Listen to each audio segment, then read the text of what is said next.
Well, I'm back with you guys again, the brother from Harlem with the high school education, known as Gentleman Jim. And I want to tell you how the change of scenery came about with Ori's Custom Tailoring. Now right now I have been on 125th Street and I'm learning people, and I've learned who else was on 125th Street. So here we are.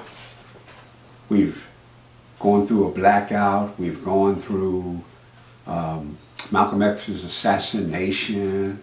I done met folk and I'm still meeting people. But we had to move. Now we had to move because however, somebody bought the building that Ori's was located in, and that was 217 West 125th Street. And we found out that they wanted to build an office tower there on 125th Street. Now, outside of the Hotel Teresa, there weren't many tall buildings on 125th Street. Most of those buildings were like 2 stories and a few were 3 stories. The building we were in happened to be 5 stories. The Hotel Teresa, that was across the street from us, I don't know, that was 12, maybe 12 stories.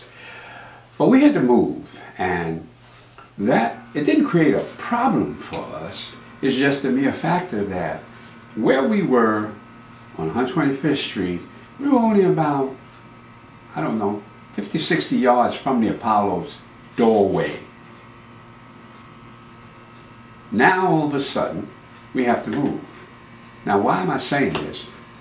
The shows that came to the Apollo, especially the big shows, when the people started lining up to buy tickets to get in the theater, the crowd came all the way up to our tailor shop.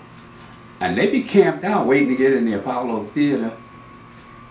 And they'd be right there at our door. We could look out because we had those big windows and see these people standing there waiting, and they'd be popping their fingers and they'd be excited to get into the Apollo to see the show. Now like I say, in those days, the Apollo booked the show every week for 50 weeks. 50 weeks, because 2 weeks during the summer, when they had their vacation period, they refurbished, did a little cleaning up around the theater, waiting for the next season to start. So for 50 weeks, we would see these crowds, especially the big shows, and they would come up right to our door. Now when James Brown came, not only did they come up to our door, they wrapped all the way around the corner and up 7th Avenue. That's how long the line would be waiting to see like a James Brown show, or Motown, or the Stax show, which, you know, had the Sam and Dave and those type guys coming. Those shows, they would book all the way up to 7th Avenue. James around the corner, going back up towards 126th Street. So it was real exciting then. And you could see the people out there, and they were so excited to get in the show. I was blessed. I could always go in and out of the Apollo Theater because first of all, I knew the management, I knew the people. We were always making clothes for the entertainers. So I had kind of like a free pass in and out. But we had to move. We had to move, but at that particular time, we didn't really have, we had enough to move, but we didn't have that much to move because all the equipment that Ori had bought was kind of stored up. It wasn't set up or anything.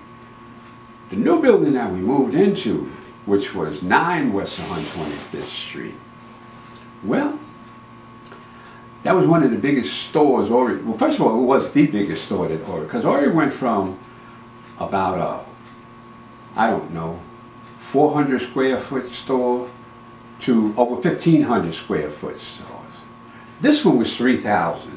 And one of the reasons why it was 3,000 was it had a big 1,500 square foot main level, and we had a basement that was 1,500 square feet. So we had about 3,000 square feet. Now I know for a fact where we had moved from, which was an old Buster Brown store, or it was only paying about $400 to rent that store. Now, in those days, I can't tell you whether that was a lot or what, but that's what it was. The new store we moved in, that was double that size, he paid $650 for. $650 for almost 3,000 square feet. Now we began to grow because, like I'm saying, we're just rolling into 1966.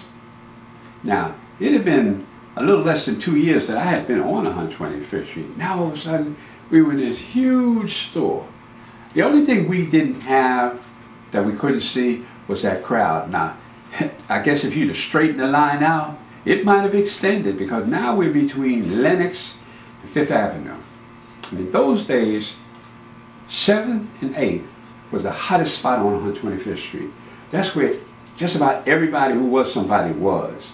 Apollo Theater was there, Frank's Restaurant was there, Ori was there, Bloomstein's department store was there, the record shop was across the street, and all the merchants. That's where the hub of the business was, between 7th Avenue and 8th Avenue. Now between 7th and Lennox, which was the next one over, it was a good commercial lane, but nowhere near what 7th and 8th were, not even remotely close. But we're not even in that block, we're another block over, towards 5th. We were closer to 5th Avenue than we were to even Lennox Avenue. Now there was a lot going on, understand, on Lennox Avenue, but it didn't have the same type of atmosphere that 7th and 8th had. And it didn't have what? The Apollo Theater right there, but it didn't matter. The same people that came in and out of the Apollo Theater still came to us, all the hustlers, all the players. In other words, we didn't lose any business moving 2 blocks. It was just that we couldn't see the people going in and out of the Apollo Theater. That's the only thing that changed for us, was that small segment of Ori's Custom Tailoring. So I look back at that, and it was a better move because we had so much space. Ori was a master at making a place look good. We still had those same big windows, showcases in the windows, and he put those suits in the windows. So that didn't stop the people from looking in the windows. We just didn't have the Apollo crowd anymore. And it kind of hurt a little, but we soon got over it because actually business increased more because now we're making all those colorful suits. And because we're making them, we're gaining business. It's just that we just didn't have a crowd at the Apollo Theater. So there we sat and we worked, and he built at that particular point. Now he's starting to build his staff because, like I'm saying, when I first started working for Ori, it wasn't but 2 people in the shop. I made the 3rd. By the time we moved to 9 West 125th Street, between Lennox and 5th, he was up to about 25 people when we moved in. He eventually got closer to about 40 people working from. We were an industry right there on 125th Street. We were cranking out suits. Then all of a sudden, Ori started doing like the downtown people did. He started making suits for other tailor shops because we had the crew and we could turn them out. You order a suit on Monday, we get back to you on Friday. We had that big a crew, that skillful crew. So the changing scene of 125th Street didn't change that much. And once we left, we watched them tear our old building down and start erecting this huge office tower, which is still there, okay? Now, they eventually built another office tower on the corner of 7th Avenue and 125th Street, which was a state building, state office tower, which was taller than the one they built there. I can't remember how many stories that it was, but the state building probably was the building that they built in our old spot was probably 8, maybe 9 to 10 stories at the max. The state one was about 15. Now in New York, those aren't tall buildings except when you go downtown. But for Harlem, that's a tall building. So you could imagine me seeing the little change, and I call that a little change that went about on 125th Street. But it was a change, but it was a good change. Oh, that was a good change for us because we grew and we grew and we grew.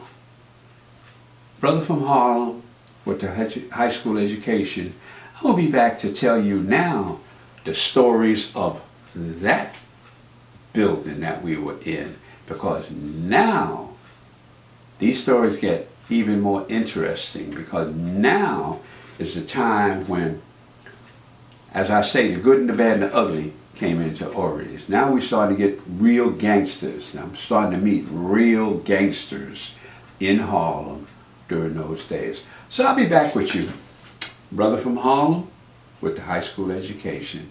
Y'all be blessed and stay tuned, because I got more to tell. It gets better, as I say. So thank you much. Be blessed.